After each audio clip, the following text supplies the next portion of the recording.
Ke-208, Ustadz Alay. Baby diminta merubah beberapa bagian yang menurutnya tak terlalu rumit. Ia hanya perlu merubahnya versi digital saja. Dan takkan memakan waktu sama sekali. Jadi ia menyanggupinya.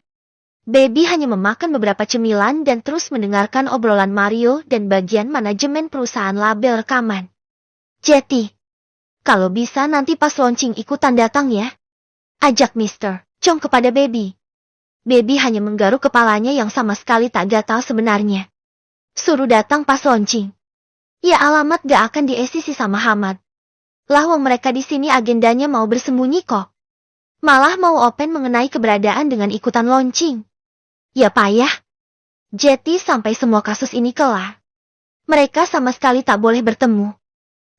Kalau ikutan launching kayaknya saya nggak bisa sih. Saya bastainya aja ya. Pinta Baby dengan sopan. Kenapa tak mau publik? Miss, Baby? Tanya Mr. Chong lagi. Bukannya begitu sih. Tapi saya ini gak cocok untuk urusan begitu. Baby ini orang yang super private. Dia tak suka disorot kamera. Anggap aja dia sebelum jadi selebriti. Sudah kena star syndrome duluan. Jawaban ngeselin dari Mario itu sebenarnya mau dibantah Baby. Tapi daripada panjang, ya mending diain aja. Baik. Kapan saya bisa terima hasil revisiannya? Mr. Chong kembali bertanya. Saya usahakan nanti malam, atau paling lambat besok pagi. Saya kirim via email seperti biasa. Oke. Deal. Terima kasih. Besok setelah karya akhirnya saya terima dan sesuai dengan request ini. Saya akan langsung transfer nilainya sesuai kontrak. Thanks. Sih. Baby tersenyum lebar. Kapan lagi ia bisa bekerja dengan mudah begini? Orang-orang susah nyari kerja, capek panas-panasan, dan dia kerja di dalam apartemen, bisa ngurus kerjaannya sebagai istri rumahan dan bisa nemenin sang suami setiap saat. Kurang bersyukur apa coba dia? Ia hanya butuh beberapa pengorbanan sih, seperti jam lembur dan tidak tidur siang. Juga stok sabar yang harus diperbanyak lagi. Mereka berpisah dan Baby kembali ke unitnya. Ia langsung menggarap kerjaannya. Datelinenya hari ini penuh. Rapat merayap. Mulai dari kerjaan proyek ini, sampai dengan ngelipetin baju. Nyetrika seragam kerja dan bersihin sepatu Hamad. Moles dengan semir khusus. Ya kan Pak Guru masa sepatunya kotor? Gak pantes lah. Jadi Hamad punya stok sepatu 2.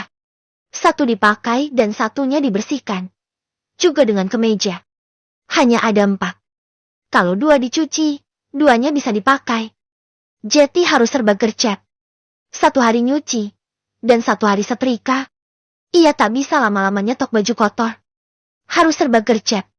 Maklum, mereka gak mau beli banyak-banyak barang. Karena berharap ini hanya sementara. Menyelesaikan dulu semua tugasnya yang paling ia cintai dan sayangi, rindukan sepanjang hari.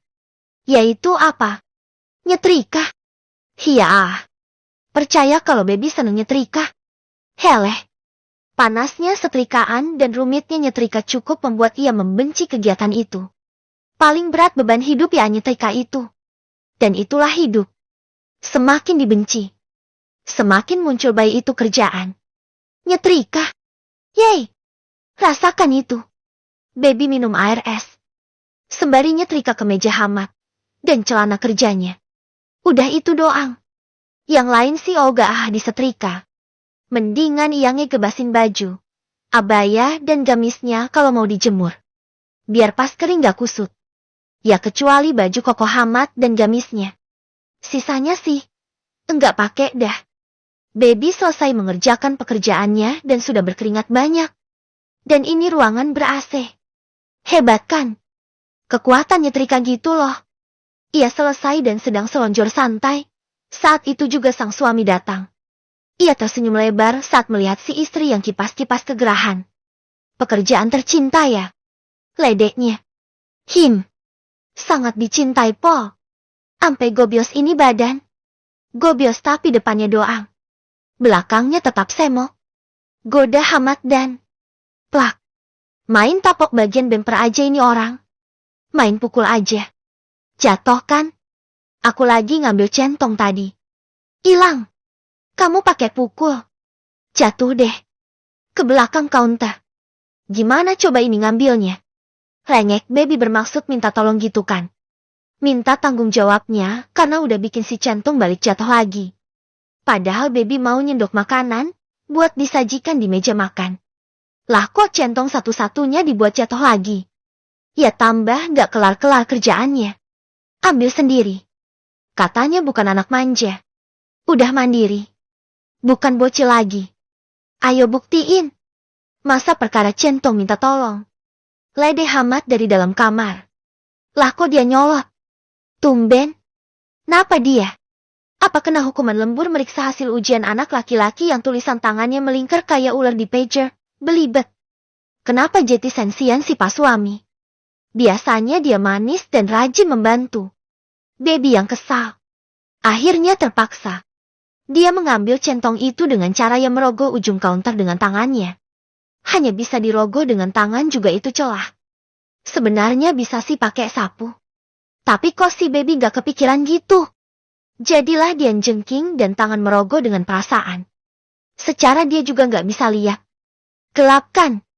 Sekali lagi dia bisa pakai senter. Kalau orang benar dan otaknya jalan sih, akan nyari senter dan mengambilnya dengan alat bantu. Biar gampang gitu kan. Lah ini baby udah kadung kesal dan buru-buru. Jadilah dia begini. Wah, ini mantap posisinya. Gumam Hamad dari belakang baby. Pria itu sudah memegangi pinggang baby dan bercanda dengan membuat gerakan provokatif.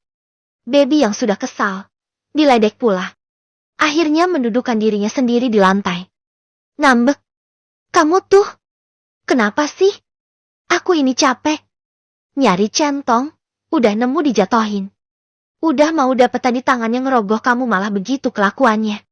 Baby merajuk, padahal bagian yang udah mau dapet tadi bohong. Ia sama sekali gak menyentuh centong itu.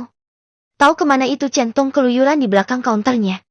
Tapi kan ceritanya dia kadung kesal. Lelah gitu kan. Kenapa pakai centong emang? Kenapa harus pakai centong? Hayo. Karena makanannya ada kuahnya. Oh, gak bisa emang pakai sendok? Atau kuahnya dituang aja gitu ke piring? Dan aku makan pakai sendok? Tantang Hamad dengan wajah ngeselin. Sumpah, ngeselinnya ini udah pol. Taraf tertinggi seorang ustadz bisa berbuat ngeselin ke istrinya. Udah ini Hamad juaranya. Sepanjang hidupnya baby. Baru kali ini ngadepin Hamad yang modelan begini. Apa dia kesurupan setan anak sekolah yang sering bolos apa ya waktu hidupnya? Kok bader-bet dah? Semua kalimat itu sepertinya sangat masuk akal. Benar-benar masuk akal. Jadinya baby merutuki kebodohannya. Kenapa juga dia pakai nyari centong? Gak perlu juga itu centong kan? Tawa. Kesal. Sumpek. Ngeselin. Renyeknya. Dengan kesal. Dia juga terlentang di lantai dapur. Saking kesalnya. Dan ini membuat Hamad ketawa ngakak.